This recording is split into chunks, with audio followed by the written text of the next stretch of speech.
There's one thing you can do that has been shown in studies, data, that will make you live longer, have fewer strokes and heart attacks, have lower chances of becoming depressed, give you a less likely chance of having advanced cancers, and dying from cancers will actually reduce your depression risk by 79% and make it far less likely for you to become addicted to drugs and alcohol. Wow. Want to guess what that is? Lifting weights? Getting married. Oh, wow. So damn beautiful. Curveball. Getting married. Wow. Yeah, the data on marriage. You know why I love this? Wow, Doug, you're fucked. I know. Oh, speak for yourself. You know what? Why I love stuff like this? It's so counter from what I think people maybe believe about marriage because of what is especially our generation, especially, Totally. right? I think if you go back to the 50s and 60s, it was different, right? I think obviously I didn't grow up in that time, but it feels like they aspired to be dads and moms, and that was like a big thing. You've talked about this before. There used to be this sense of pride, and I'm a father of 5, and this like it just that totally went away. I feel like in the 80s and the 90s, it became like the hustle and bustle, and what is a cooler thing to say is I have this many cars, or we all became super self-absorbed narcissists. It's crazy, right. And we're far less happy. I think if you took 500 let's say people in their 20s, right? And you ask them, are you more stressed out or less stressed out when you're married? Are you more likely to be depressed, less likely to be depressed? Are you, who's going to live longer? The person that's single, that just takes care of themselves, or the person that's married that has to take care of a family? I think a lot of them would think the opposite. Yeah. Here's another one. Yeah. Sex. Married people have sex far more often than single people do. Far more often. And better. And they have better reported sex. Yeah. So having sex with the same person over and over over years and years and years, you actually have better sex than a single person who dates a bunch of different people. The methods improve. Yes. Yeah. So we need I think we get better at it. This is good to communicate to people because they need to know what the data says and what's true and what's real. Finding that partner, living your life with a partner, doing life together, raising children is better according to all the data. Now, I know there's horror stories out there, and I think that's maybe where some of the culture derives some of the lies from, right? Yeah. If you're in like an abusive relationship or like, I get that. But I mean, the data that I'm quoting, some of this came from, there was a 7 countries study that they did. It's the one on depression. They looked at 7 countries, the US being one of them, and the rate of depression or the risk of depression was 79% less. That's a big number. Huge. And it wasn't happy marriages. It was just married people. So it wasn't like they took a bunch of married people who said, oh, I'm super happy in my marriage. Right. It was all marriages. 79% less likely. Now, if you go, you have a great marriage, I'm sure the risk is I imagine that has a lot to do with the research that's around loneliness, right? And what we know about that. And then, just having a partner. You may not have a lot of friends or this or that, but if you at least have a partner in life, imagine that fills a lot of those voids that the single person with no friends has. Especially for men who don't consider their health enough and won't go to the doctor. And, come on, man. I seriously would be like I'm that guy dead in the water. I'm 100%. Your arm falls off. If I didn't have somebody looking over my shoulder like, hey, you should get this checked out. I'm like, it's not a big deal. But yeah, I mean, think about like the hard times that you've gone through while you were married, or with your partner. You imagine doing that without them? Without you would just, I don't know. I mean, everybody's different, but I think this may be more true for men, or definitely us in this room. I would just, bear down and just be alone, and it would be dark. Yeah. You know what I mean? And try to, maybe distract myself and God knows what. But having that person there to walk you through that, and then joy. Imagine. Here's the flip side of that coin. Think of all the incredible things that you've experienced in life, the joyful things, whether it's business or personal, and you didn't have your wife to share it with. Like, would it be nearly as joyful or as exciting? Yeah, I think there's something to be said too about, and you've talked about this before, that how powerful giving is versus receiving. I think when being other focused.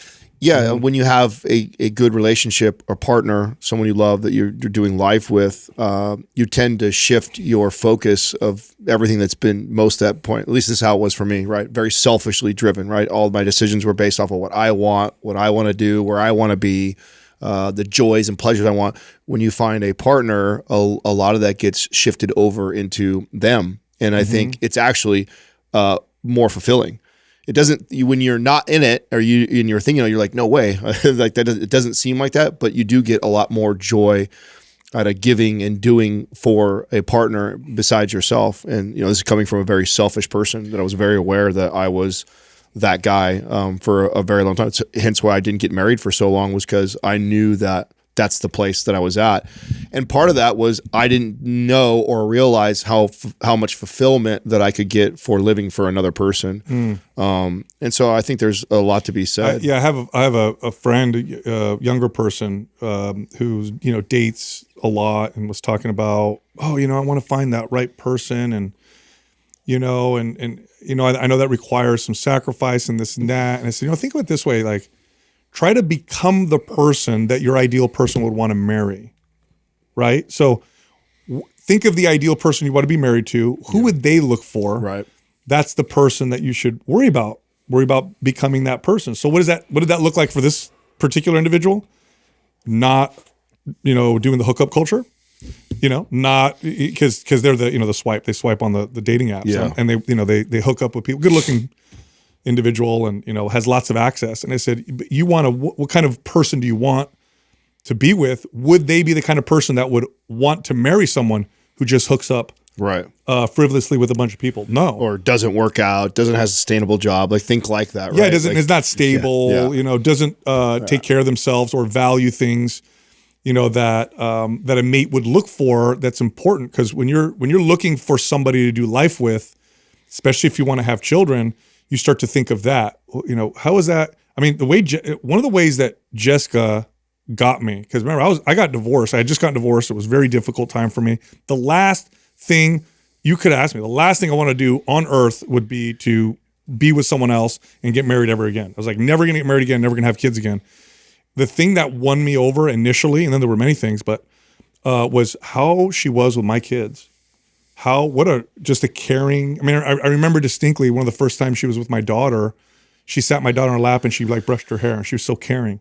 And I was like, oh, this person's such a caring individual. And eventually that's what made me want to have more kids, was knowing that. I think that's one of the things you tend to weigh out. It's like, could I imagine this person being the mother or the father to my kids? But yeah, the data on this is you're far better off pretty much across the board finding that partner and getting married and doing life with someone, long term. Yeah. That's what you'll end up, finding. So I mean, imagine too. Such a counter message. It is a counter message. And imagine how powerful that is when you find somebody else who's like-minded, is goal-driven, cares about their health. Yeah. I mean, if that's just amplifies. This isn't even teasing all that out. And it's like, man, it amplifies all those things. It's hard though, when it's hard to see it on the other side.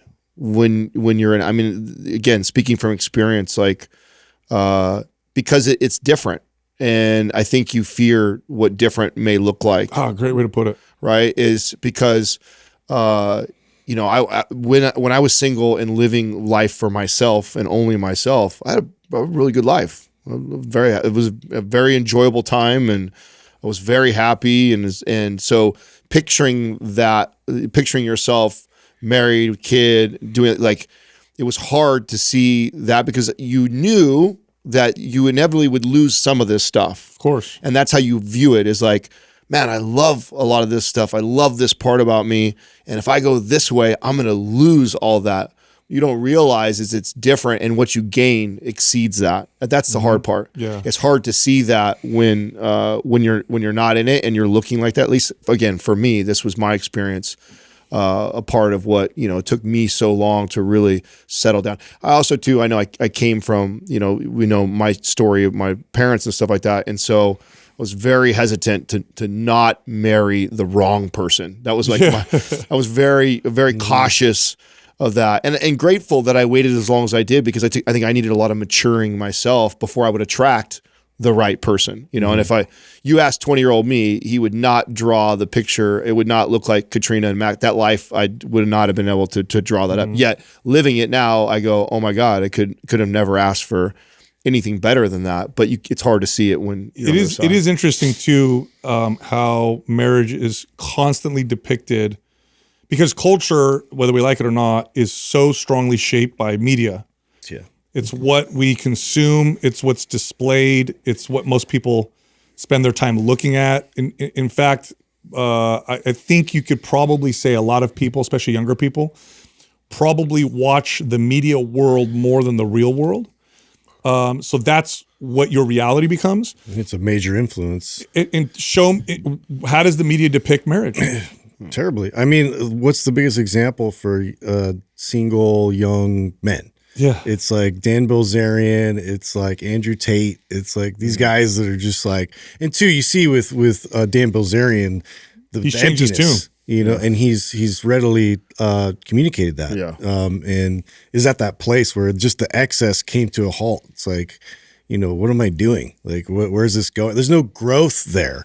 That's the thing too. I think what's challenging in life, like when you approach these things, it's scary because it's different, it's change, and there's work involved. But on the other side of that, it's just there's so much purpose and there's so much that can grow and blossom on that end of it instead of the excess and the indulgence. Hey, sorry to interrupt. We have a free guide titled Understanding Your Mood, Stress, and Sleep. It tackles all of those things from a health and longevity perspective. It's a totally free guide. So just click on the link at the top of the description below. Yeah, and I know it's crazy too, because when you look at like dads and moms and married people in media, it sucks. Yeah.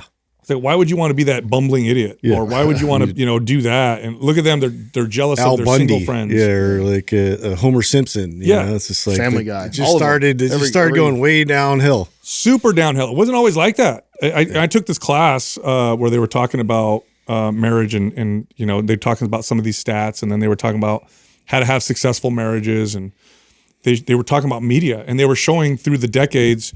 In particular, they were talking about men at first, right? And they're like, here's how fathers were depicted through the decades. And it used to be like, leave it to Beaver Dad. Mm-hmm. He had the answers. He was wise. Mm-hmm. He was calm. Mm-hmm. He was a leader. Beaver had a problem. He would go to Dad, and Dad sat there and helped him out. And and it was like, this was somebody that you were like, man, what a really great guy. And then little by little, they became kind of passive. So like the Brady Bunch, like he still gives a good answer, here and there. He's kind of passive, but he's not an idiot. Then slowly it turns into like Al Bundy, where he's just a dumbass, and that's what a dad was supposed to be. And it's very interesting how that happened over the decades. So it's no wonder people are have no idea what the data shows in regards to marriage. It's unfortunate. Yeah. Anyway, do you guys know that there's a marriage season, by the way? Wedding season? Wedding season. Of course. They have a whole movie on it. What's the great Wedding Crashers? They get all excited. It's wedding season. Let's go. So what is it? Spring, summer? Like what's the time? Yeah, spring, summer. Usually when it's warmer. Starts in spring and it ends. I think in like August, September. I think Labor Day. I think Labor Day weekend is the like last big weekend for wedding. I think or the most popular weekend. When did you get married, Justin? Yeah, so it was in August. You were 19th, August. Yeah. Okay. Yeah. When were you? February. Oh, you were February. Yeah, but Jessica and I planned. So you guys were indoor, and it was So my birthday's February 4th. Her birthday's February 6th. So we're like, let's get married on February 5th. Right. So you knock on all the holidays. We remember. I'll never forget. I wish I would have done. To do right there. Yeah. Let me pair it with something else so I can combo it. So I'll never forget it. Like I actually have to think for a second. I'm just like, wait a minute. There's nothing like. We count Katrina and I's anniversary as her 30th birthday is the first time we really were kind of officially dating. So yeah, we count that as our anniversary. So I do. So I'll never forget. Perfect. Knock them all out. Did you? How big was your wedding, Justin, when you got married? Yeah, it was like it was like 100. 120, 130. Oh, that's something like decent that. size. Yeah, it's pretty decent. Where were we at? Whose house? It was up in SoCal. This winery. was a winery. This big mansion winery. You were in it, right? No, I wasn't in. I was there. He was there. Yeah, I wasn't that level yet. He was just kind of like my boss. I think I was his boss that time. I got the courtesy invite at that time. We got to invite Adam. He needs to Had see to why wait I'm till I was taking a on day his off. level. Yeah. I need to give evidence for the day off I'm taking. Yeah, I did invite quite a few gym guys. For sure. Did you Really? there. Yeah. Did you have a big wedding party? Like I had a big. It was way too big. I should have just narrowed it down. You know how like you have groomsmen, and then you're like, wait a minute, but what about this group of guys? Yeah. Because I had a whole group from Chicago that were like my real tight friends, and I actually to this day too, I have some people that are salty about it because Really? I didn't even realize. Well, yeah, because I was in a bunch of other guys' weddings. Because at school it was very much like it was a tight community. Like the football team itself, like we were really like we spent a lot of time, and so you just become friends with these guys. And I was invited to like everybody's wedding, and I'm like, oh God, I can't like put all you guys in my wedding. It's just not gonna work. So I reconnected with one of my friends, and he was just like, yeah, so you didn't, invite me in your wedding. You were in my wedding, but it's like, oh shit. I don't even remember why either. It was so long ago. Like I was making these decisions. I was just whoever's relevant right then. That's what I decided. I think that makes sense. Yeah, right. So I had like 7, I think, something like that. Oh wow, Which was pretty big. did you guys have a honeymoon? We did, yeah. We went to Kauai. Oh Yeah. God, love that loved it. island. I thought about going to Costa Rica, but we went to Kauai. My wife wants to go to Costa Rica super bad. But I'll tell you Have what. you been or no? Never. Yeah. With the groomsmen, like I would have done a better job of picking smaller guys because everybody was giants bunch and of like football players? and my dad and everybody. Yeah. So all of my pictures, I'm so mad. You're like, tiny. You're the Tiny. little guy.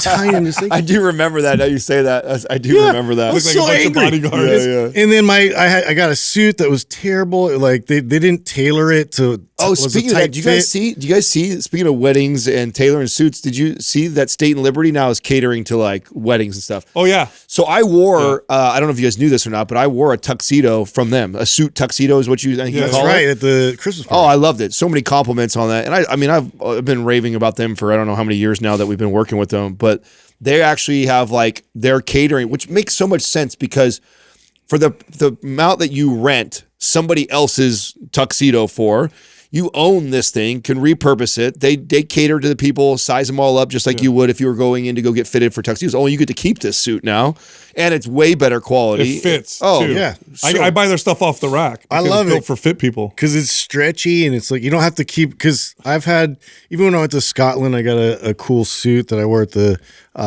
Christmas party. It was like tweed but I had to get it tailored like a couple times because it's just like otherwise you're gonna look all baggy and blimpy and but the State and Liberty, you don't even need to like tailor it. No, really. it fits perfect. excellent. Yeah, I buy their stuff completely off the rack, so it's a good time. Considering I'm not even like a suit guy as far as like our work or anything like that, I have so many though now. They're so Yeah, we're ready now. Like I had like none. It's Now I the got a only bunch. suit in my life I've ever been able to wear the jacket at dinner.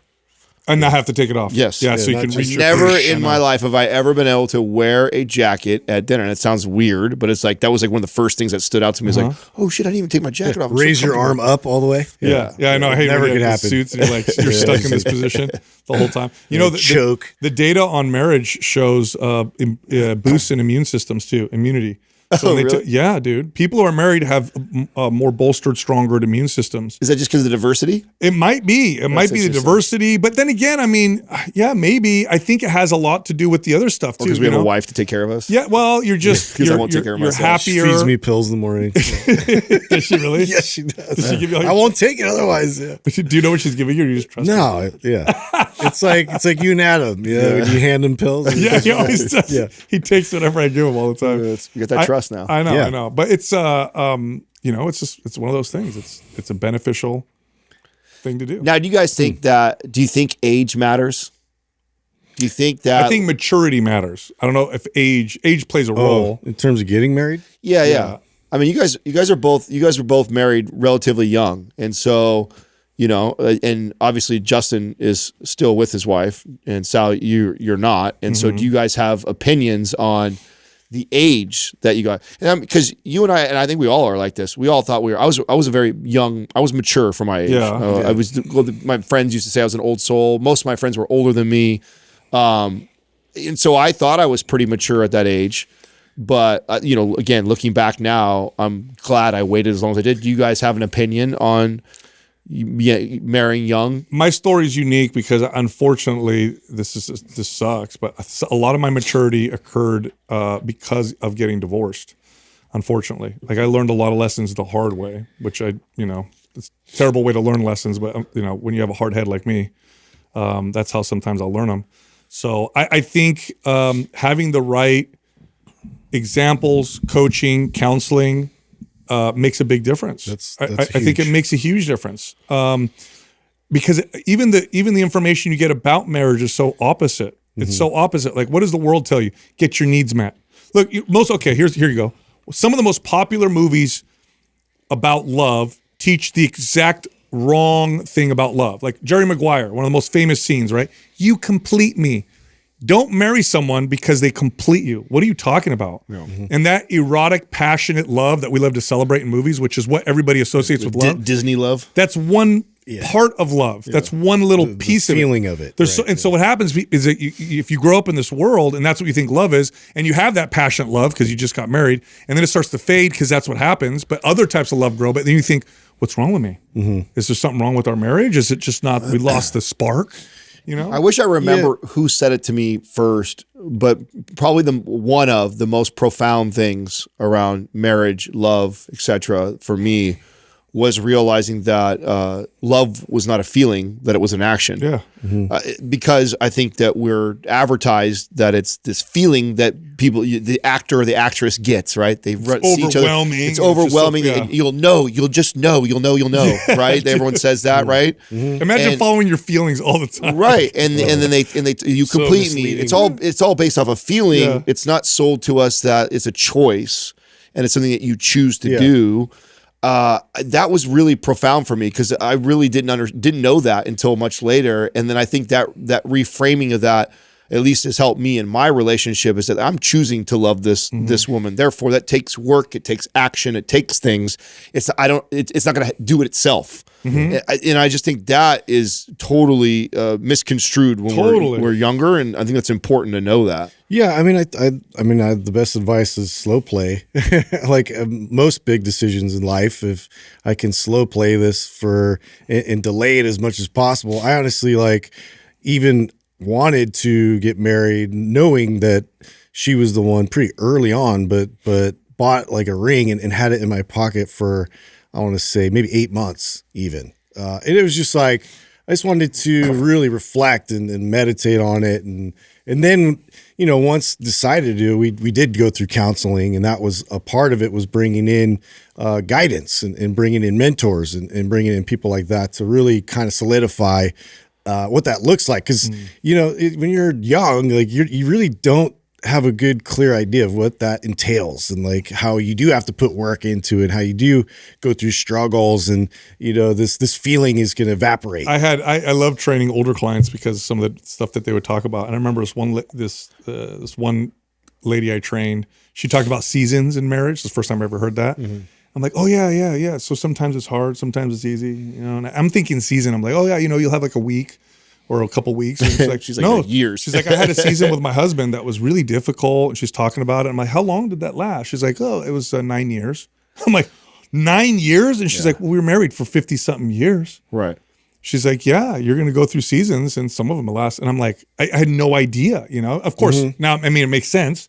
But I thought a season was like you got an argument. Well, and especially when you go back and you reframe it, like I said, where you've chose to love this person. It's like it's a rough time in our relationship right now. We're not going anywhere. Exactly. There's no looking back. Yeah, and that was the other thing that was, I don't know, I guess it's kind of been a mantra I've had for most things. If I decide to go in on something, even if it's like for me when I was playing sports and I was just like, I had a horrible season. I was like halfway in, all my friends stopped and quit and left. And I just because I committed to it, I'm committed to it. And that's it. And there's you just don't give yourself an out.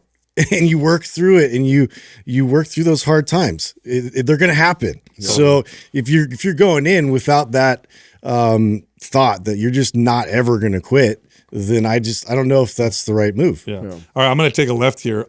So you know how they show data on grip strength and its association or its correlation to all-cause mortality? Yeah. And they say that your grip strength is a better predictor of all-cause mortality than pretty much any other single metric. So why grip strength? It's a proxy for overall body strength. And if it's really weak, it tends to show poor health. If it's really strong, it means you're probably pretty healthy, pretty mobile. I found some standards for grip strength because I'm like, well, okay, well, what are the standards? What cool. are they? Now, these are general standards, so they can differ. Sure, just like by age. Just like strength and stuff. Yeah, so they can differ by age, but I have them for men and for women.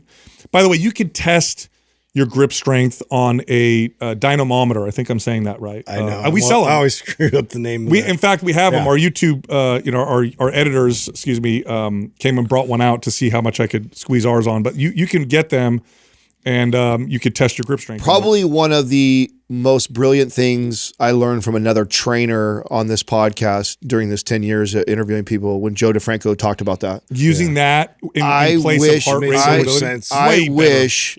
Let me tell you something too, okay? As for the trainers that are listening right now, one of the things when you're in a gym and you got 15, 20 other of your peers that are working with you, like, always trying to stand out business wise, like doing something that everybody else is doing, going above and beyond is one of the best ways for you to rise to the top, and I took a lot of pride in because remember I've talked about how I wasn't the most educated, so I had to find other ways to stand out with my peers and did a good job of that. This is something that, oh man, I would have grabbed right away if I had heard or learned this back then. And that's like using that as a gauge to the intensity level that I'm gonna train my client, to where every client, and imagine you're that trainer who you've got one of those at your desk, and every client comes in to do their check-in for their appointment, and that's the first thing you have them do, and you kind of track it on their chart, and you're paying attention to those things. Like, I guarantee you will start a trend if you do, and if you don't, you'll become that trainer that is doing something that nobody else is doing. I wish. Essentially, the way it works is you have them squeeze it with their non-dominant hand, and you get an average, and when it goes really low below the average, you lower the intensity of the workout. When it's above it or at it, you go harder. And it's as accurate as heart rate variability measurements, except way easier to measure. Oh, I had a lot of fun testing this out when I was helping out with the high school football team, and before every workout we would do it, and they would see how that varied. And it was helpful. It was sometimes too, like they would just naturally kind of taper off their intensity based on, seeing those fluctuations, and then, assess like, oh, maybe I didn't get enough sleep, or my diet's a little bit off, great. Or, and so they start associating, how they're feeling based upon like the lifestyle aspect that like they didn't know ahead of time. That's why it would be so cool. I mean, I feel like what a cool way to educate your clients on how, one, for them to manage intensity, and then why is also, it low? Yes, connect the dots to, well, yesterday that's crazy. I had a really stressful day at work. I didn't get the best sleep. Yep. Yeah, look at how we tested. Or, oh, wow, diet was all in check. Got to bed really good. Look at where you tested. Like, what a great tool. Isn't that great? I know. I think of some of the most profound things that we've learned on this podcast from all of our different guests.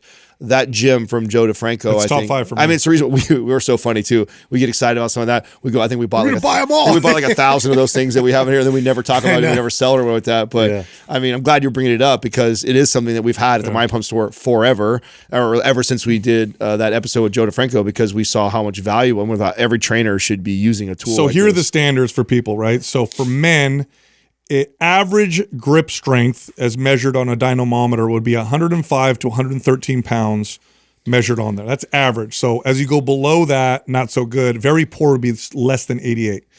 When you get up to 141 or more, that's considered excellent. That's for men.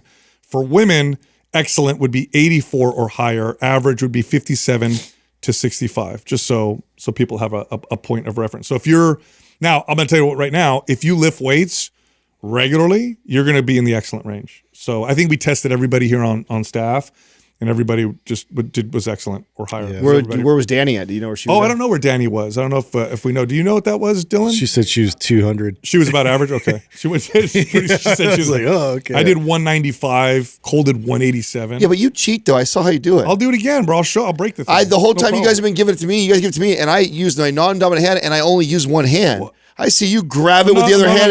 No. I do that so it doesn't twist in my hand. I'll do it again for you. Yeah, that's like super cheating over here. I did it over at the functional medicine place. I know. I seen you do it. You got it between your legs and you did it. I'm like, that's cheating, guy. Using all kinds of leverage. I'll do it again for you. Yeah. No problem. They hand it to me. I go like this. I extended out my non-dominant hand and just 35. squeeze. Yeah. He's using his biomechanic knowledge. His leverage is you can't push best into score, it. That's where you have to pull. That's just so it doesn't twist in my hand. I'll do it. He's the carnival. You know what the studies say about using both sides like that? Squeeze your other hand too. Are you supposed to be relaxed the whole time? Yeah, I mean, I just use clench your butt cheeks the non-dominant hand. I know, that's good stuff. Carnival game guy. Hey, I got some stats for you, Adam. I think I've got something for you too. You do? So, yeah. You want to go first? Yeah, I want to. Well, I don't know if yours stays in line with what we're talking about, but if you're taking a left anyways, I'd rather take a left in something else I thought was really interesting. Yeah. So mine's not going to be. Well, go ahead. Go for you. I saw this study, and I don't know if it was done, or an experiment, I should say. It was done in the town Essex, Essex, in the UK, right? Yeah. And they did this with, and I thought this was a really cool experiment that they had all of the students buy in, no smartphones for 21 days. And at all? Yeah, ever at all. Okay. Done. And then and they followed them. They interviewed the kids before and after, and like, you know, talking about the initial, what was going on, then what happened in the middle, and what happened at the end. And if maybe Doug can look up, there might be some YouTube videos on it, stuff like that. I know I saw a clip on it, but just was a really cool experiment because what the kids learned about themselves.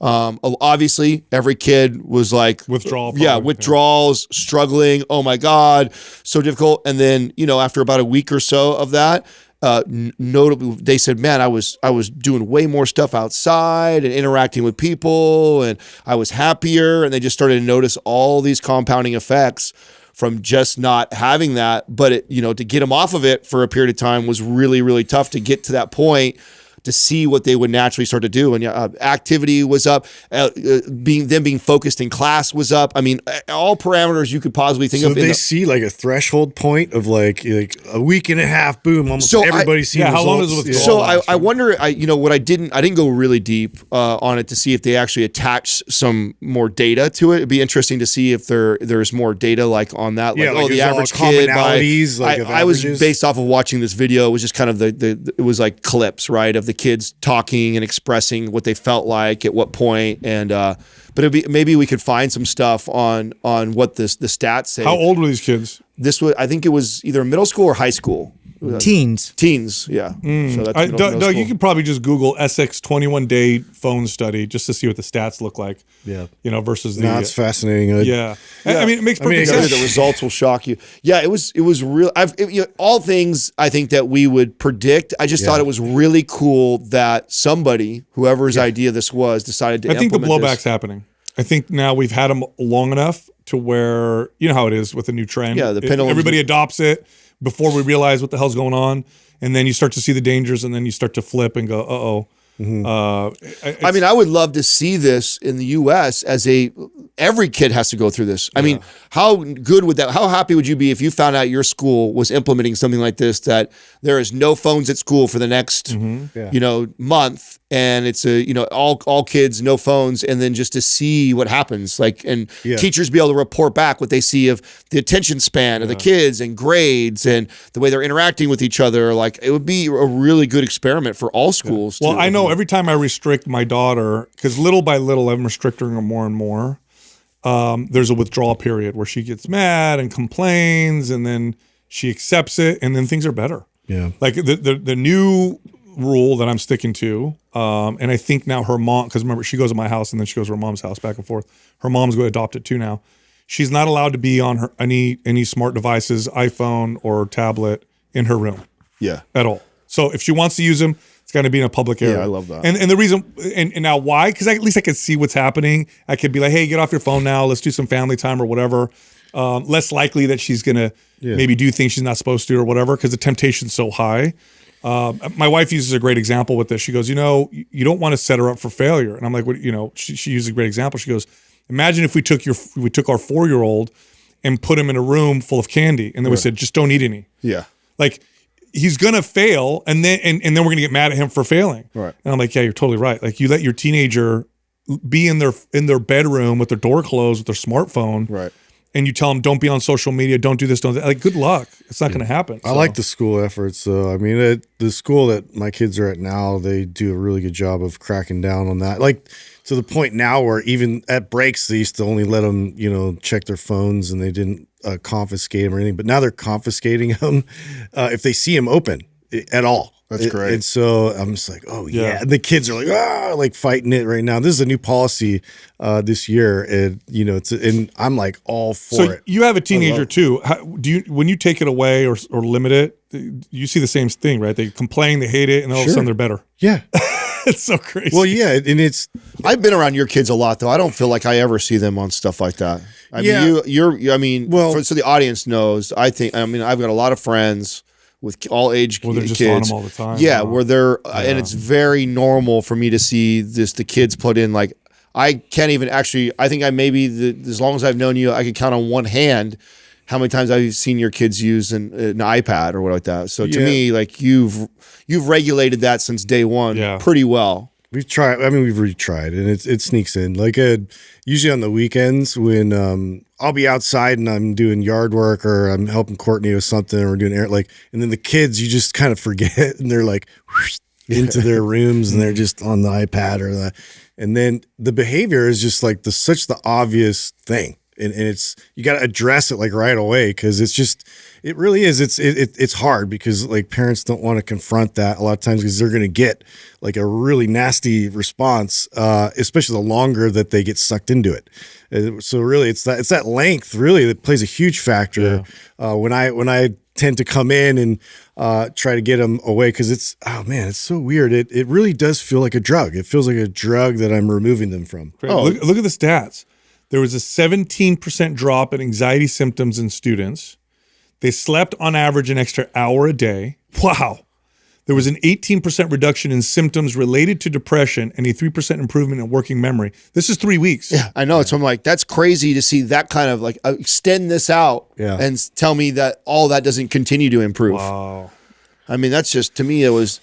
So yeah, I'd love to see more schools implement things like this, and this is why, and I think it's important that the kids become aware and understand. That's why I told you guys, like I told you how I plan to handle the phone thing when we get there, and that's like, I think if my son thinks he's old enough and mature enough to have a phone, then he'll be old enough and mature enough to read those books and report back to his dad. Yeah. And then when he does that, if he actually reads it and reports to me, he'll have learned a lot of the reasons why dad wants to regulate these things. And then together, as a young adult and a dad, we can come together on boundaries and rules around it, and like be flexible. I'm open to that, so long as you're willing to do that. And if you're not willing to do that, you're not ready for that. That's kind of how I look at it. So I think that's what it is making these kids more aware of it. And then also, I think it's also our generation, some of our peers have become addicted to their phones. And so that makes it exponentially difficult to tell your kid, get off your phone if you're on. See it all the time. I was just going to say, it's hard enough for us as grown men who didn't grow up with them,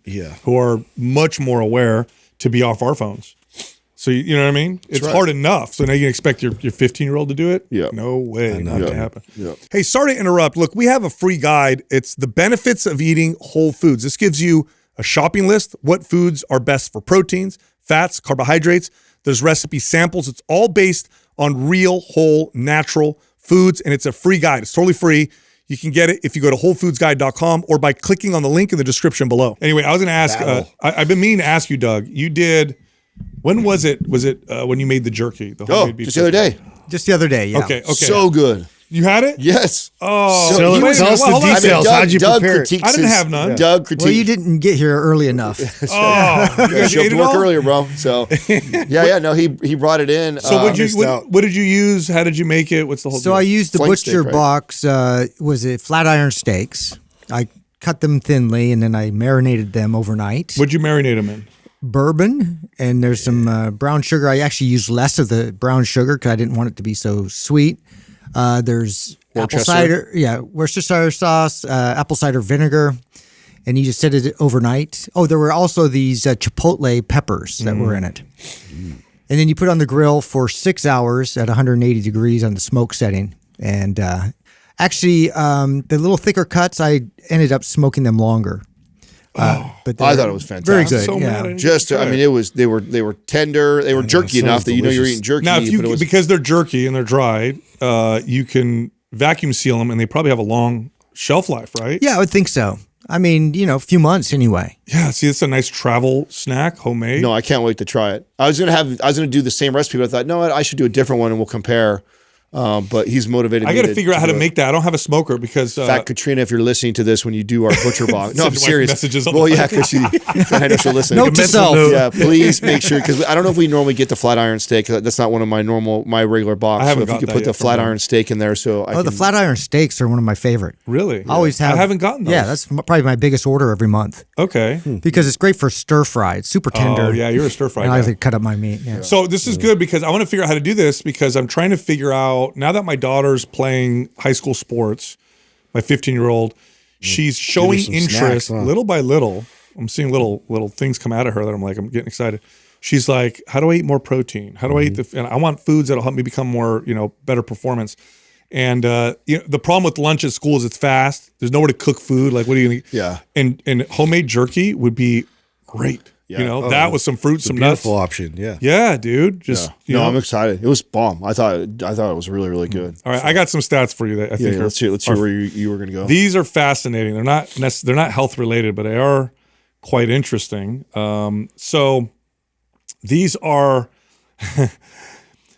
presidents. There's a few presidents here. Their values or their net worth before Oh God! and after taking office. I've seen these.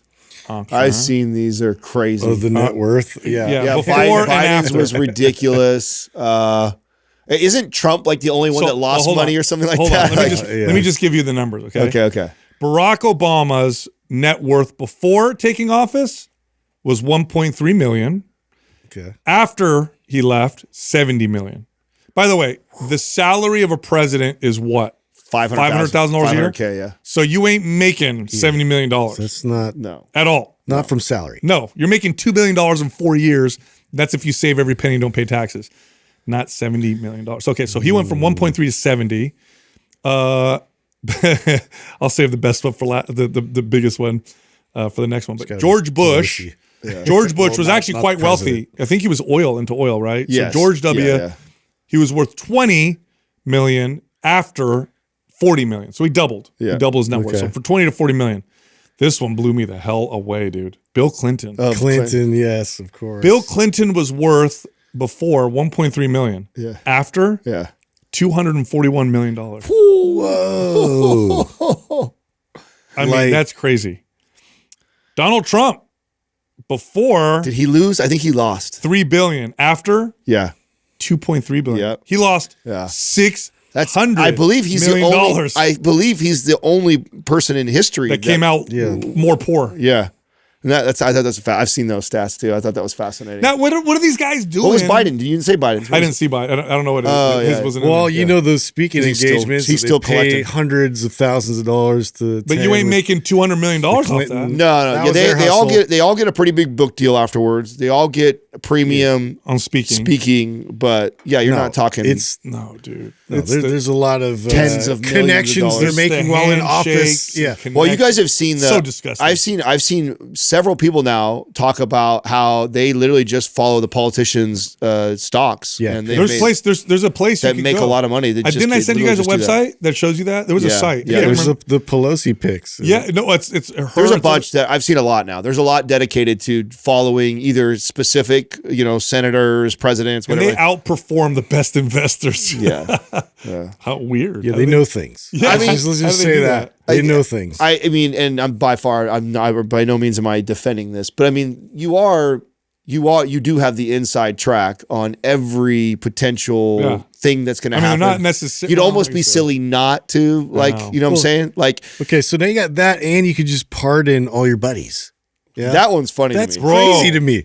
That's crazy to me. Yeah, like no, you're absolved of So anything. So Biden just did a bunch. I think the most pardons in history. He pardoned his whole family. His whole family. Preemptively pardoned. Now, is that because he's afraid that the next administration is going to go in and like persecute them, or like some retaliation thing? Yeah. I mean, it might be smart. I mean, think about this. Like, that's how. Okay, let's be honest. Right? All of these presidents, okay, are egomaniacs. Oh, yeah. All of them. You have to narcissistic. You have to be egomaniacs, right? Yes. Can we agree on that? Left, right, doesn't matter. They must have all been that way. You got to know that if I'm Biden, except for George Washington, he was the only one. Yeah. He was offered kingship. He turned it down. If I'm Biden and I know Trump is coming behind me after I fucked with him for the last 4 years, I'm throwing a shield over my whole family too. I'm just like, even if my kids didn't do anything, I'm like, we need to pardon all of them because this guy is going to come after our ass after what we put him through. Us. Like, after we put him through that last 4 years, for sure. Oh my God! Look at the amount of pardons he did. Dude. Okay, so hold on. So George Bush did 200 pardons. Obama did 1,900 pardons. Are you like Donald Trump did 1,700 pardons. Joe Biden 8,000 pardons. Wow. Is there a limit, or is that just like unlimited? Yeah. Like where do you cap it? No. How do you 8,000? How can you pardon? I didn't know you could do that. You want to know what's crazy about this? How can you pardon 8,000 people? He doesn't know 8,000 people. Of course not. Who knows 8,000 I don't know people? 8,000 people. That's all his buddies. They're like, bro, sign this. I mean, can you not attribute this to like some wealth income, like some deal? Like you can absolve somebody of wrongdoing and hey, let's make this financially The crazy thing about this beneficial. was Fauci got pardoned. Why? Yeah, why? Nobody's investigating. He wasn't convicted of anything. Come on. You knew that was coming, though. Fauci did not do Except what he did or say what he Rand said without knowing first that he would have complete that one pisses me autonomy off. And anonymity, right? He needs to be investigated. He knew for sure that whatever came down the pipe later on, that he would be good. There's no way. There's no way we do all that without him knowing that first. So I mean, we're gonna find out a lot. That's not a surprise to me at all. Regardless of him being pardoned or not? Doug, can you look up what's the history of presidential pardons? Why does that exist? There has to be a good reason why that even exists. I feel that's crazy that they can just do 8,000. Like, what the fuck? Like, you can't cap it to like 10, or like something reasonable. 8,000 people just, hey, you get a pardon, you get a pardon. Just throwing them out like nothing. I mean, do you actually do the math on that? You know how long it would take you to even to sign the paper that pardons that many people? 8,000? You ever signed 8,000 documents? You know what it's like buying a house and you got to sign 70 papers? Yeah. Imagine signing 8,000. I mean, and I would think it's more than one piece of paper to pardon someone. That would take weeks. It would take months. It's just the pardon part is based on it's Articles 2, Section 2, Clause 1 of the U.S. So it's part of the Constitution. The president shall have power to grant reprieves and pardons for offenses against the United States. Now, okay, what's the history, the reason for it? Is it because if it's in the Constitution, it's been right? So why did they do that? Is it because they're thinking, well, if a new government comes in that was, trying to, maybe fight for freedom, maybe there was like that way you can't go after the last guy. Like there has to be a good reason for this to exist, right? But the fact that there's no limit is crazy. I'm sure they thought of some real good reason, but it just seems egregious to me, like to 8,000 people just I'm hand actually them really out. curious of this too. Yeah, I want to know why it was included. I think I'm going to guess it has to do with what I said, right? Where you're fighting the system, you're whatever, and they want to promote by a British law meant to protect the unjustly accused. Okay, well, yeah. It was for this reason that Federalist Alexander Hamilton advocated successfully for a presidential pardon power that did not require. Okay, so. Yeah. I don't think that's how it's being used. No, I don't think 8,000 people either. Unjustly accused. Just doing it to buddies that, they're hooking up. So I guess it makes sense, right? If you're at the president, and because there's so many, judges, lawyers, officers way, way below you in all different states, right? Yeah. Counties with that easily there could be a corrupt leg or arm of that you're unaware of. But if eventually it gets all the way up to the president, they can say, oh my God, this is unjust. Yeah. That person's pardon. It makes sense that you would have a final say at something like that, but to be able to push 8,000 people through is so it only holds in past tense, right? So like that time capsule of years you give them that they denote. Yeah, like after between this year and this year, you make an offense after that. That's like fair game. Oh, his son Hunter Biden's pardons. It was an interesting time frame. Yeah. Yeah, I was like, I don't remember. Well, the thing was, he said he wasn't going to do it, and then he literally did it right after that. I was like, come on, dude. And then nobody's going to say why do you even say you weren't going to do it? I don't understand. Yeah, and then nobody's going to say anything about it. Wow. I don't know. Wow. Yeah. That's Hey, I have all something to bring up to you guys. Do you guys remember? fishy. Okay, first of all, I'm assuming nobody's watching playoff football right now. Nobody. Yeah, I am. Yeah, so, are you watching? Are you watching a little bit? Yeah. So, Football. do you remember when I brought this up to you about AI training in football in sports? Do you remember this? So I talked to you guys about the football player that was using virtual reality to practice plays. Okay. So he put goggles on. You know who that is? No. That's the Washington Commanders quarterback. Oh, really? Who's in his rookie year right now, know he was breaking using all that. kinds of records, and also the hottest rookie card you could possibly get your hands on right now. He's crushing. Yes. Yeah, I saw that last They game. they are the ones who beat the Lions last weekend. He's a rookie right now, like setting all kinds of records. And the way he starts his practice is early in the morning. He does like, I don't know how many hours or whatever of virtual reality Is he training. actually moving with it on, or is he just watching? Yeah, no, so the VR, like I don't know if you are familiar with like Madden and stuff like that, and like the Madden effect on sports. So John Madden football, the video game, right, is so real that when you play it, even I didn't play football, so I played like for a very short period. I don't know anything really about football. It's like to that level, like like a coach and understanding schemes and formations. To play that game, you have to learn that. Okay. Because if you don't understand, it's not like when we were kids, Tecmo Bowl, where you could just run around and whatever. Smash like buttons. if you were playing against a guy who really understands football, he would, even if he didn't have any experience on Madden, he's going to whoop you because he understands schemes. Situational. Yes. Yeah, and so football. it's also, they say that's what has evolved the game of football a lot, is because you got kids understanding of it. that are understanding nickel and dime formation and motion. And what is that like? So the education process. Okay, well, so you understand that. The next layer on that is now these kids can practice seeing it. The variables where they got an and like audible all of a sudden out of it. a guy motions over like, oh shit. That means he's in man formation. I'm going to switch to this play that's perfect for that. Call the audible. So practice. So the There's quarterback, a mismatch over here. I got to adjust to that. So that the guy's he's practicing reads. So he's reading the way the defense is set up, and there's ways that you can motion players to then figure that out. So you think this will be the standard and how they'll train? That's why I'm bringing it up. I just think it's so interesting because I brought that up earlier in this year when I first read about it. And now at that point, by the way, I don't even know this. Like I didn't follow football a lot this year, like sporadically, not a lot. And I knew of this kid because he got drafted, I think, 2nd overall. So I knew of him, but at that point, he hadn't really proven anything. No quarterbacks ever come in their first year and have like a crazy year. Maybe C.J. Stroud had a pretty good one, but most don't.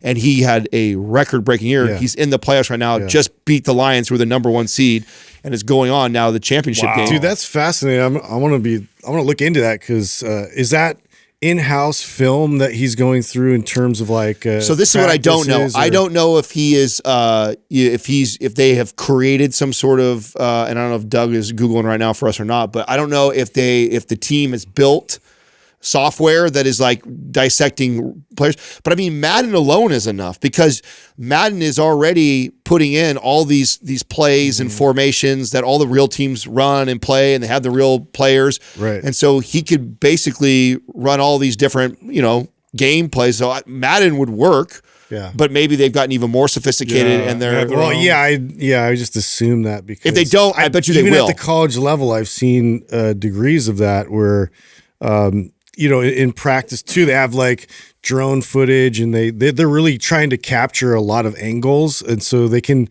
pinpoint out like certain parts of the field that they want to target exclusively, and like versus different teams, like where their weaknesses are, like they can see all this kind of stuff. They broaden their perspective of it. And, yes. So yeah, I've like Cal, like one of my friends actually was a quarterback coach at Cal Berkeley, and was talking about like the evolution of practice and like how they're really they're like really trying to envision the whole thing differently. Did you see what Amazon Prime did this year? No. So Amazon started buying games, right? So I don't know if you guys are watching this or not, but now in sports, you're starting to see the streaming wars. Because it used to be like Fox owned all of football, and like you had like channels that owned all the games, and now they're starting to diversify, and like they're allowing the streaming services to bid on like on Monday night or bid. Didn't Netflix is bringing it in? So Netflix did. Thursdays are owned by Amazon Prime now. Thursday Night Football is Amazon Prime, and now they have a view. I can go on my TV and go to Madden View. Or it's called something else, but it's like a Madden View, and it's like watching a video game. It shows all the lines. Yeah. So just like when you were watching it on the video game, where you see and it shows it all, but with real people. So it's like I'm watching a video game, but it's real. That would be interesting to me. It's fascinating. Wow. It's super fascinating. So what are you reading, Doug, right now? So it's talking about the training. One of the things he does is it's sped up. So he's training at like 1.75 times the normal speed. Oh, interesting. So he's got to think quicker. So it slows down. How brilliant is that? Actual real-time speed. That's really cool. Slowed down for him. Wow. Because honestly, that's the biggest. Because then you can predict. Yeah, well, to adapt to the speed of play at the pro level is insane. I mean, I find it kind of interesting that when I brought this article up earlier in the year, I knew nothing really about this player because he was a rookie. Yeah. I just thought it was interesting that they're using AI. To see him break records and is on his way to the championship right now is kind of crazy to think that. Like you're already a bit of an anomaly if as a QB to come, not even the greats, Tom Brady, no one had a good rookie season. It takes years in the quarterback position to evolve and be one of the greatest quarterbacks. All of them, Joe Montana, Steve Young, nobody had crazy record-breaking first years. Normally third, fourth, Brock fifth Purdy down the road. Did pretty well, but he did. Yeah, he did all right. You know, he did not record-breaking though. He did good for the team, but this kid is setting records and what he's doing. And by the way, too, he took a team that last year was 3-13. Okay, three wins, 13 losses. This year, 13 wins, 3 losses. One of the biggest turnarounds in a franchise too. Crazy. And it's kind of neat that this is one of his things that he does. That we'll probably start to see. It's going to set a standard. It is. It's going to be interesting to see how all these teams do this, and then how far down does it go? Does it get all the way to the college and high school level? Where we start seeing that. They'll be watching that intensively. Super cool, huh? Ned makes high-quality CBD products that are full-spectrum hemp oil extracts. My favorite is their Brain Blend. I'll take it about 45 minutes before I podcast. I feel sharp. I feel motivated and creative. By the way, most CBD products you take, you don't even know if you took anything. With Ned, you feel it. Literally 30 to 45 minutes, you know you took something. That's how powerful it is. Go check them out. Go to helloned.com. That's HELLONED.com/Mind Pump. Use the code Mind Pump. Get 20% off. All right, back to the show.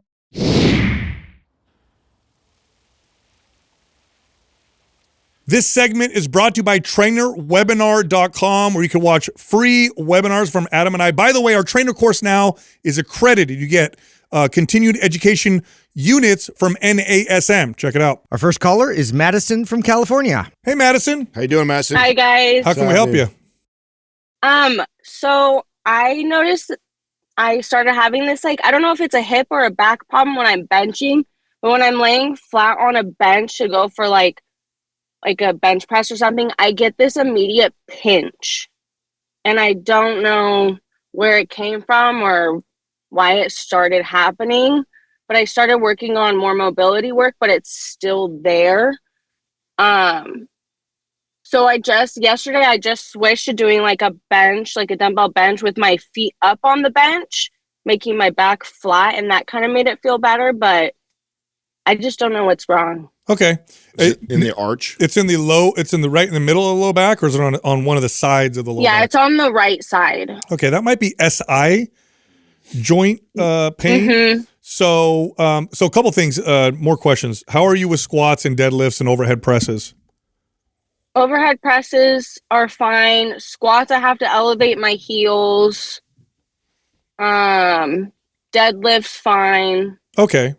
Yeah. Okay, not a big deal. So here's what you want to do when you're benching, because you're using a strong arch in your bench, which is what you're supposed to do. But what I want you to do is when you're arching, once you get into that bench position, brace your core, which will pull your pelvis forward just a little bit. So what you're probably feeling is that strong arch, a little bit of shearing in the SI joint, maybe spine area. Now, before you bench, pelvic tilts would be a good way to kind of warm that area up. So what that looks like is you lay on your back, with your knees bent, your feet flat on the floor. Press your lower back. Yeah, you flatten your lower back into the floor, brace your core, and then arch your back, and then brace your core, and then arch your back, and you go back and forth into pelvic tilts. And then the second thing I would have you do is something called bird dog. Are you familiar with that? Yeah, I believe so. It's hands and knees. I think so. Yeah, you can look it up on our YouTube channel. Yeah, so you're on the one where you lift them. Exactly. So you're on hands and knees, and you stick like right arm out, left leg back. Then you bring your elbow to your knee, extend them. Do like 5 reps on each side, and that should set you up for a better bench press. But this doesn't sound like a big deal. Another thing too is, and this is an example of a client that if we keep having challenges with this, incline bench will be better. Yeah. An incline bench press, you're probably not going to feel this. And we just actually did an episode where we're comparing the incline bench versus flat. And I think for risk reward wise, for all intents and purposes, the incline bench is as valuable or more valuable than just a flat bench anyways. And so if this continues to bother you, that's also a great replacement that you don't necessarily need to flat bench. You could just do incline and get all the benefits of if you can work on bracing though, and like this is going to help you with a lot of other lifts if that sneaks up. So especially if you have an arched position, being able to, still connect and tighten and brace, that's going to help you a lot. So I would still work on that. The way that would look like is you get down on the bench, you have your strong arch, you're in position. And the way you would brace is imagine somebody's going to come and poke you in the stomach at the same time. So you're going to tight like that. That'll take some pressure off of that low back area, because what's probably happening is you're supporting yourself with just your joint and not the actual muscles that surround the joint. Okay. All right. Okay. That makes sense. Yeah. Because I don't know. I used to be able to do it just fine with no pain, and then I just laid down one time to go do it, and I was like, ow. Yeah. But it sneaks up on you. Okay. Yeah. But a few workouts doing the pelvic tilts, the bird dog, and I would do those daily. Even that should take care of it. It's pretty common. Sweet. Yay. Awesome. Yeah. Thank you guys. You got it. All right, Madison. Thanks for calling in. Yeah. Thank you so much. Bye-bye. I used to get that. I would get that often with new clients doing a cable row, where they'd sit with the cable row, I'd tell them to stick their chest out, and they'd just overarch their low back. Yeah. They'd be like, "Ooh, I feel that in my low back." And it was literally like, brace your core, boom. Yeah. It's funny though, this actually, we just did an episode where we kind of like broke down flat bench versus incline. And I forgot that this was another reason why I liked incline. Yeah, we didn't even mention that part. Yeah, this was something, it wasn't crazy common, but I dealt with it enough times to know that as soon as I went to incline bench, that would go away. They weren't having to arch as much to create that angle. And so this would also eliminate that. So that's another point for incline bench that I don't think I've mentioned on the show before. Yeah, but totally, for anybody who's listening, a coach or trainer, this is really good information. When someone's doing something and there's some joint pain. Another example would be push-ups, where my hands on the floor. Sometimes people say, "Oh, it hurts my wrist." Well, the other would be examples why you asked, which is the deadlift, where someone be excessive arching. Like yes, or just maybe there's another issue going on here, because if it doesn't bother you on deadlift, but just on bench, bracing the core should fix it. But the example I'm going to give with the push-up, like some people do push-ups and like, "Oh, that hurts my wrist." And so they'll change the hand. But sometimes all you got to do is tell them to grip the floor. And all they're doing by gripping the floor is they're activating the opposite side, the forearm flexors, and it takes pressure off the joint. Yeah. That's it. So oftentimes that's all you need to do. It's supporting the joint. Our next caller is Amy from England. Hi, Amy. Hello, Amy. How can we help you? Hello. How are you doing? It's so nice to meet you. Same. Likewise. How can we help you? Okay, I'll just read my question. So I have just finished my first year of consistently weightlifting. And during that time, I also tracked all my food. Since then, I've been trying to become a bit more intuitive with it. I'd like to continue to get stronger and leaner in the gym while also being a strong and confident role model for my children. So my question is, have you ever met a real life intuitive eater? Maybe you know someone who is a friend or a family member. Maybe they are in amazing shape, but they never seem to need to cut or go on a diet, and they seem to eat everything in moderation. I'd just love to hear you guys talk about that person and their day-to-day habits. How do they keep themselves healthy and balanced without ever overthinking it or tracking it? I'd like to work on this so that I can set a good example for my kids. Great question. Right. I love this. Yes. Sounds like a mythical beast. I've met many of these people. So I'll use an example that I think people can understand when it comes to intuitive eating. Okay. You have children. How old are they? Yeah. So my son is 12 and my daughter is 9. Okay. Do you remember when they first started learning how to walk? Yes. They had to think about every step. There were a lot of falls. They had to actually concentrate on their feet and their balance and their positioning. It was a learning process. Do you think they think about walking now at 9 and 12, or do you think they just walk? Yeah, they just walk. That's what intuitive eating is. It's a process of learning. So the term intuitive implies that we have this natural like intuition on having a good relationship with food and this and that. And that's not really accurate. The truth is we're raised in worlds where food is hyper palatable, super convenient. We're taught Plentiful. it's just, eat what tastes good. We never really experience hunger in modern societies. What we experience a lot of cravings. So we don't have the skills to intuitive eat.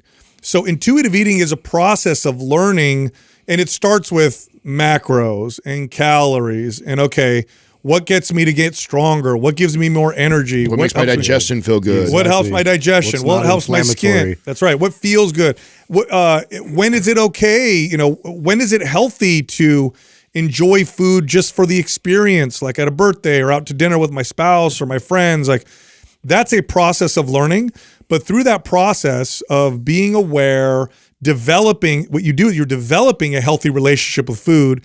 What it leads to is more intuitive eating. So yes, I've known a lot of people like this, and these are people who've been doing it for a while. And they just, how many grams of protein do you eat a day? Well, I don't know. It's probably around here. What do you eat daily? Well, I like this, that, and the other. And what do you eat when you're on vacation? Well, then I tend to eat this and that. Why? Well, it makes me feel good.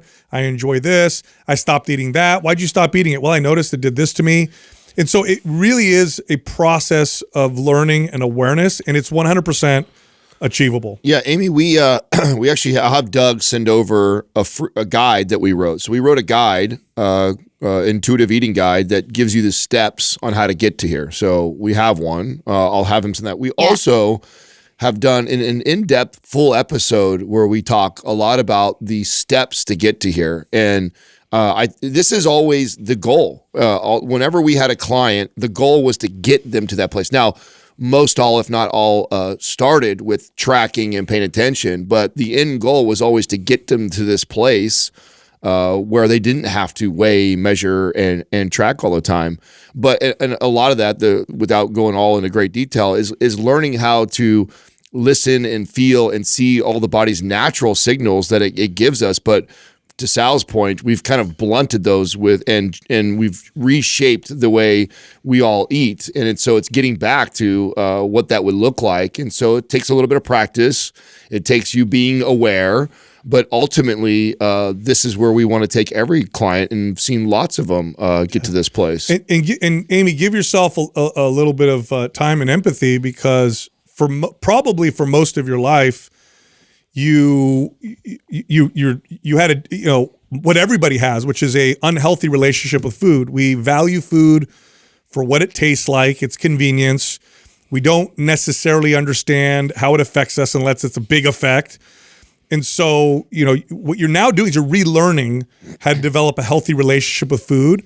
So be kind to yourself as you go through this process, because it could take a while. It's a relearning. You have to unlearn and then relearn, essentially. Yeah, definitely. And I've definitely noticed that sometimes I'm in too much of a hurry with my food particularly, and that I don't give myself that time to just enjoy it. So everything's just a rush, and you put things on a plate. Yeah, it meets the macros and the calories, but it needs to be a bit more enjoyable and a bit more presentable.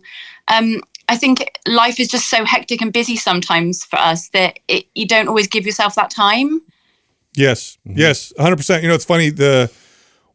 In fact, I was listening. I was reading a book the other day that it was a talk that I heard. Billy Graham. He was a preacher back in the day. This was before social media and the internet. Okay, and he's on stage and he's talking about jet airplanes and travel and telephones and cars. And he's his parents. This was an old sermon, but his parents grew up doing the horse and buggy day. And he says, man, we have all these time-saving devices, and yet we have less time than ever.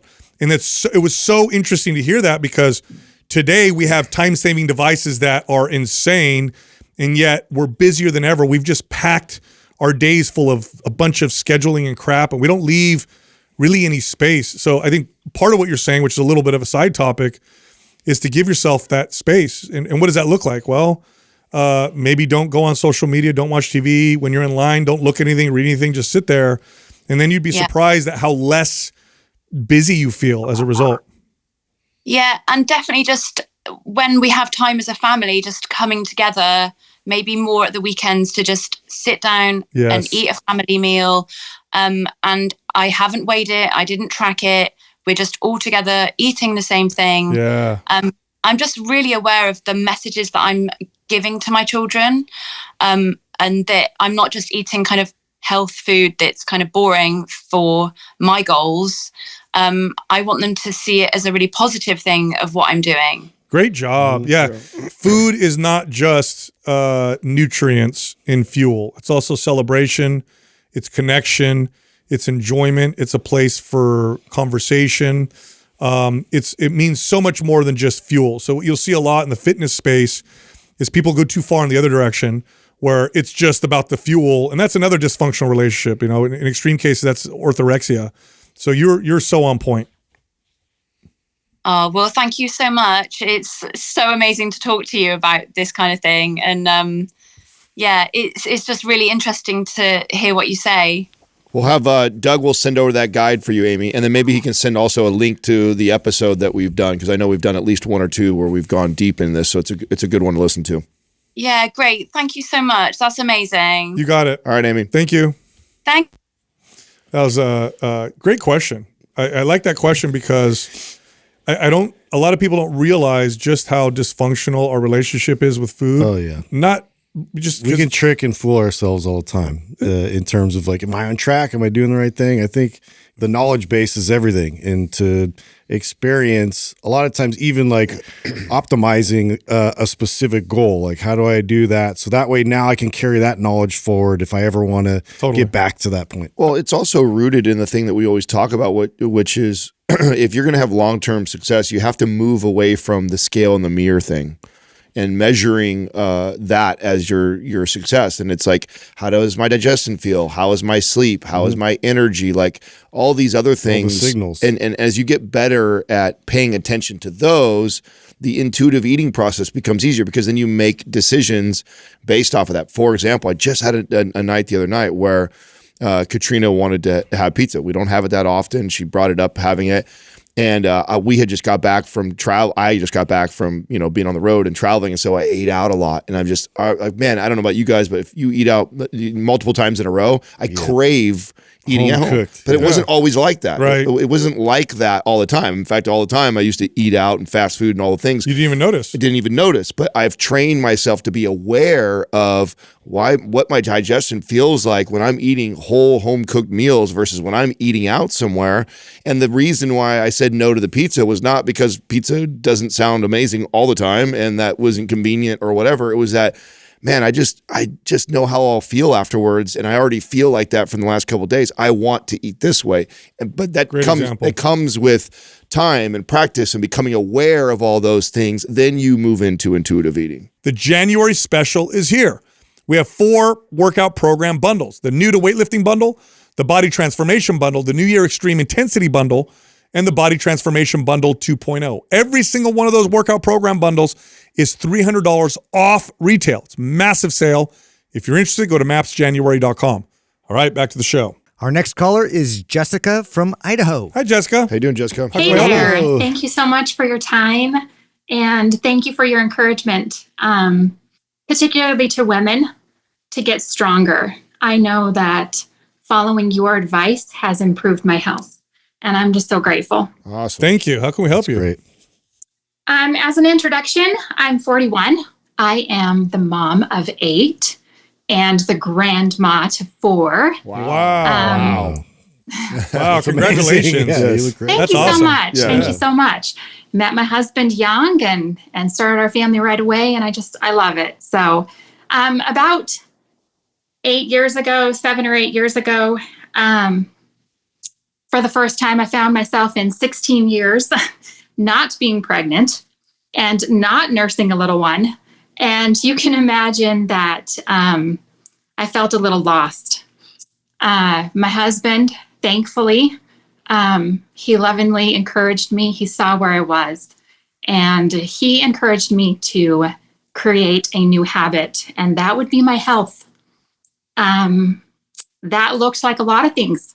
It looked like exercise, but it also looked like nutrition, like sleep, like surgery, and finally strength training. And it didn't take very long with strength training to get me hooked. I love it. So here's my question, and I can explain where it's coming from if you'd like me to, but are strength gains, always measurable on a DEXA type scan? In other words, can I gain strength and increase in weights and reps without gaining muscle mass? Absolutely. Yeah, absolutely. You definitely can. Strength gains lead to muscle gain, but strength gains come from central nervous system adaptation, from better technique. And eventually what they will lead to are increases in muscle fiber size. I also want to tell you though that that scans, DEXA scans, body fat tests, they all have a margin of error, and lean body mass can often be confused or counted along with water, intramuscular water. So you got to be very careful with like, oh, I only gained a pound of lean body mass or not. I always look at strength because it's objective. It's super objective. The question I have for you is, how much strength did you gain? Can you give me an example of some exercises and before and after? So I don't know that I can off the top of my head. So I'm referring to a DEXA scan that was last April, and then a DEXA scan the previous April before that. And I went up in body fat from about 21 to 23, and I know I only gained about a half pound muscle. I could look it up, but yeah, I didn't pull up those numbers. To me, they were significant that year, but also I had a lot of novelty exercises that year too. So, just getting better at those. Mm-hmm. And I know sometimes you can increase just because that skill is getting behind there too. That's right. Mm-hmm. So I recognize that. I just was a little discouraged because I felt like I was following a really good protocol. You were. And I was encouraged by my strength and my lifts. And then you get there and you're like, oh, I went up in body fat. Wow. And I went down, or I didn't gain much at like a half a pound of muscle. And it took me a bit to just go back and say, you're really happy with your progress. Don't let that number, make a statement about your whole year. No, I'm going to talk you off the ledge right now. Yep. Okay. First off, did your body weight go up during that period of time? Yes. How much? 3 pounds. Oh God. Yeah. Jessica, listen, you got way stronger. By the way, strength, the value of strength isn't just that it leads to muscle. In fact, there's far more value in the fact that it makes you feel better, more stable, more able, more energy. So in fact, when you look at the data on muscle and mortality or vitality or longevity, what it's really showing is the strength. Because if you just gain muscle without increases in strength, you actually don't get nearly as big of an improvement when it comes to vitality, health, and longevity. So when they do like a grip strength test and show that, this is how we can predict all-cause mortality, it's not the muscle, it's the strength. So you did phenomenal. Gaining 3 pounds, yeah. Also keep in mind this, Sal. I mean, if I heard you correctly, those tests were a year apart from each other. Yeah, that's really hard to gauge on. Have you, you could have been doing absolutely perfect for 9 months of the 12 months, but 3 of the months you were off a little bit or didn't have the best, consistent week or 2. So it's really hard to gauge how successful an entire year is by the body fat test that are that far apart from each other. Yeah. I mean, a lot can happen in over that time of, you know, you had a period of time where you did really good and you probably put 7 pounds of muscle on and lost 6 pounds of fat. And then you had other times where maybe it was more of an even exchange, or maybe you had a month that wasn't your best month and you didn't get protein intake consistently. And so you lost a little bit of muscle when the scale went down a little bit. And so a lot could have happened during that year that was incredibly successful with short periods or small periods that, oh, we could have been better right there. And so then pulling back and looking at the entire year like, oh, you didn't do great. That's really tough to even make that. Not to mention 21 to 23% body fat at your age is incredible. No, I mean, so that's also a point that I want to make. Yeah, and you open this, so I'm going to help you here, okay? And then I'll give you some advice I hope you take. But let's back up. You said strength training has significantly improved your health. Absolutely. What are the things that you've noticed over that year of strength training? Fatigue. I used to have bouts of fatigue that would just wipe me out. I am prone to back spasms, and the back spasms have lessened so much as I've increased my strength, which is just phenomenal because you know how those can put you down. Oh, yeah. I feel like I can eat, I can enjoy. I don't have to watch everything that I eat to maintain what I have. And I'm really, really grateful for that. But mostly it's just my ability to move around, my ability to live. I enjoy playing ultimate frisbee with my kids and hiking and snowshoeing and just lifestyle that getting stronger has enabled me to, you know, I have 8 kids. There's a big spread there. And I want to be able to enjoy my young ones as they grow, like I enjoyed my old ones when I was a young, you know, with the older ones when I was a young mom. And same with grandkids. And I feel better than ever. Yeah, such a huge success. Profound. So huge success. It sounds like it's a profound difference. Okay. Definitely. I would say it's a profound difference. Take the DEXA scan paper. I want you to put it in the fireplace and light it on fire. Yeah, dude. You have allowed that thing. a stupid test that literally within the margin of error has told you that you went up a little bit here and not as much as you thought or whatever. Within the margin of error that even DEXA will tell you, which I believe is actually, it's a larger margin than error because the machines want to tell you that they're super accurate, but it's actually not as accurate as they say. Stop testing your body fat. Stop weighing yourself. All the other stuff is what is improving the quality of your life. You are doing phenomenal. It's also important to understand this also, okay?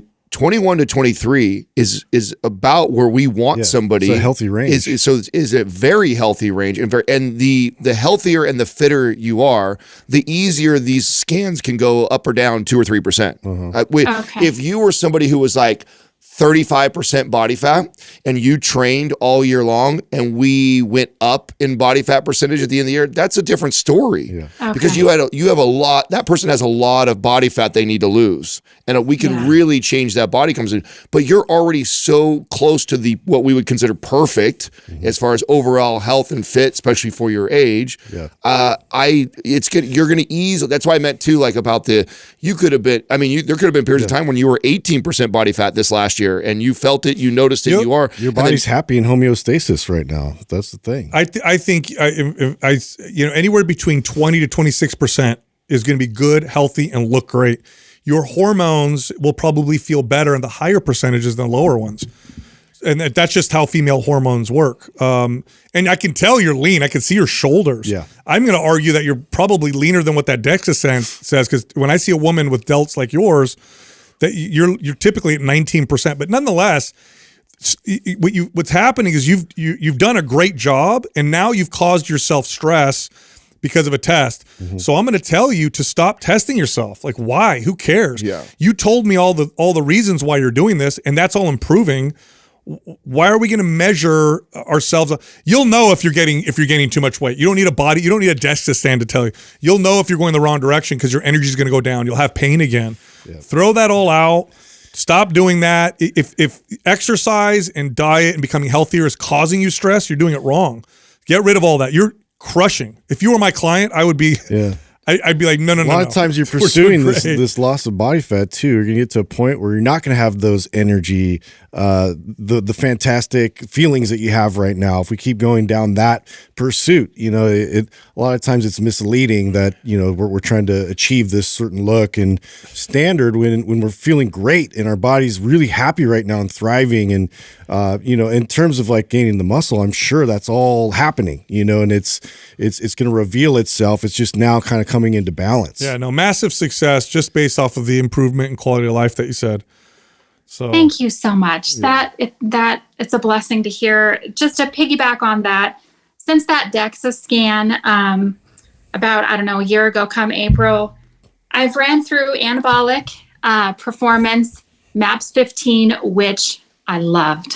Phenomenal program. And I'm super excited for Performance 15. And now I'm back around to anabolic.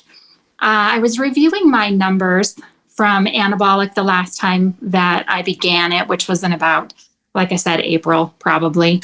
And most of my lifts have maintained. They've been pretty close to the same throughout the year, with the exception of deadlift and back squats and pull-ups. All three were they weren't novelties to me this last year. So makes sense that I, have got the gains there. But I'm super content. I like where I am. I'm appreciative of the encouragement as far as maintaining. So I look at those numbers and I'm not super discouraged, but I do feel like I'd like to develop my lower body more and my core more. So knowing that moving forward on anabolic, I'm just looking at myself going, and I think honestly, that you've kind of covered it in the last answer. I think it's just too much value on those scales. Yep. I think I don't allow myself to go into a bulk because you gain a few pounds and you get a little scared. And so my question is, how can I make sure that I'm in that calorie surplus so that I'm giving my body the building supplies to create the muscle that I'm asking it to make? Because I'm certainly putting in the hard work and I'm loving every minute of it. Well, but how can I make sure that I'm in that calorie surplus without watching the scale and getting... I'm going to guess, Jessica, that you kind of eat the same kind of meals most days, right? You kind of know all the time. Okay. Yep. Okay. On repeat. Here's how we're going to make it easy for you. You're not going to track anything. I want you to add a meal. Add a high protein meal. So you're going to eat an additional meal.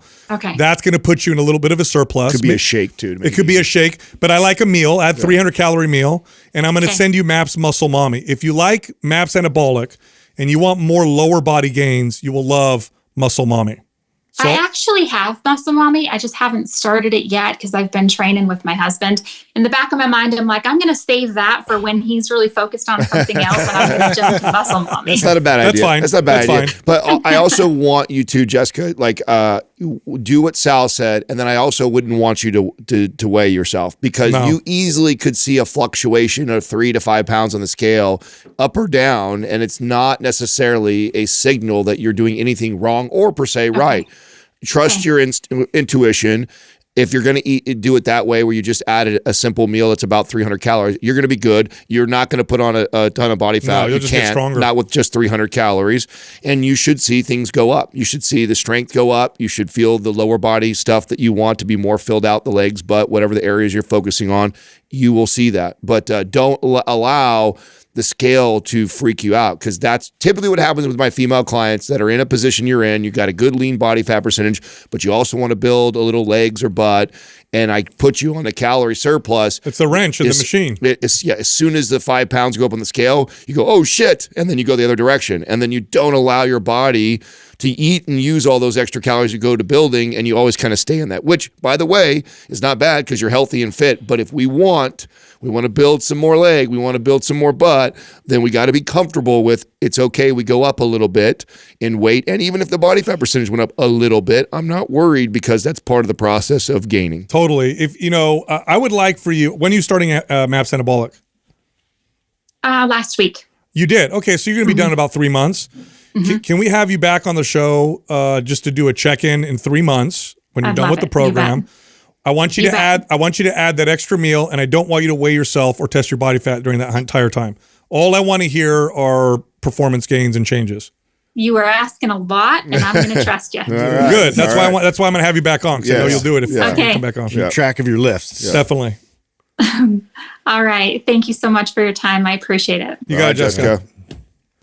She'll be fine. She raised 8 kids. She's a badass. Yeah, so I think it's important people understand too the point I was trying to make with the you're right. A year long. I mean, she could have been 17% for most of that, and then easily gone up a couple percent. When you're a woman, and it's different from woman to woman, but when you're a woman, especially because what people don't know is in her question, she talked about how she had terrible adrenal fatigue. She had to come out of those hormone issues or whatever. Women often thrive with a bit higher body fat percentage. I know. And especially when you get into the late 30s, early to mid 40s, my 40-something-year-old female clients that were the healthiest, strongest, felt the best, looked the best in terms of skin, hair, but everything, their body fat percentage was mid-20s. Yeah. It wasn't 20 or 19. Great. Yeah, she's lean. She's lean. Yes, I can see it by her delts. Yeah. She doesn't, whether she believes it or not, she doesn't want to be much leaner at all. No. Because then she'd start to see the opposite. That's You'd probably right. lose a little bit of strength. You'd probably notice some hormonal stuff. Tired would come back. That's right. In a great. And the closer we become to the most, sweet spot or perfect spot for the individual, the easier it is to dip in and out a couple percent. Totally. Just people, easy. You could easily be like perfect 99% of the time, and 1% of the time being off is enough to actually, when you're that close. It's different, like I said, if she was 35%, if she does 35-40% body fat, and a year went, gain 10 pounds of fat to go up with and a year went by and we didn't improve, okay, I'm definitely concerned about what we've been doing, and we could be doing a better job. But when you're already at what I would consider an ideal body fat percentage for your age, I'm not really tripping if it goes 1 or 2 anyway. All right, I know you liked that episode. If you did, check this one out. 30% body fat. For men, this is way too high. This is actually a bit high for women as well. So in today's episode, we're talking about how you can go from 30 to 10. What is 10% body fat? This is when you have a visible six-pack. Can you go from 30 to 10%? Yes, it's possible, but not if you guess along the way. So we're going to talk about how you can do that in today's episode. Now, there's a huge range, right, of like body types. Yes. Some people can run a little bit heavier or a little bit higher body.